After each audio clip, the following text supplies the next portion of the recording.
Friends, நம்ம இப்போ முளை கட்டிய பாசிப்பயிறு சுண்டல்.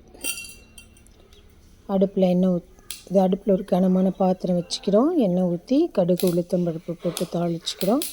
அப்புறம் வெங்காயம், மிளகாய், கருவேப்பிலை, லேசாக உப்பு போட்டு நல்லா வதக்கிக்கிறோம். இந்த பாசி பயிர் பார்த்திங்க அப்படின்னா நேற்று சாயந்தரம் ஊற வச்சுங்க. நல்லா ஊற வச்சுட்டு நைட் ஃபுல்லாக ஊறின பிறகு நேற்று காலையில் எடுத்து முளை கட்டி வச்சிட்டேன்.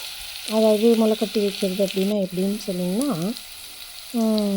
ஒரு துணியில் கட்டி வச்சுட்டேங்க, தண்ணியெலாம் ஈர்த்துட்டு. இப்போ இன்றைக்கி காலையில் பார்த்தோம் அப்படின்னா அது நல்லா முளை விட்டுருக்கும். இப்போ இந்த அடுப்பில் நம்ம தாளிப்பு கொடுத்த பிற்பாடு இந்த முளை கட்டிய அந்த பாசி பயிரை எடுத்து நல்லா ஒரு வணக்கிக்கணும். நல்லா வணக்கி அந்த பாத்திரத்துலேயே மூடி வச்சிட்டோம் அப்படின்னா நல்லா வெந்து போயிடுங்க.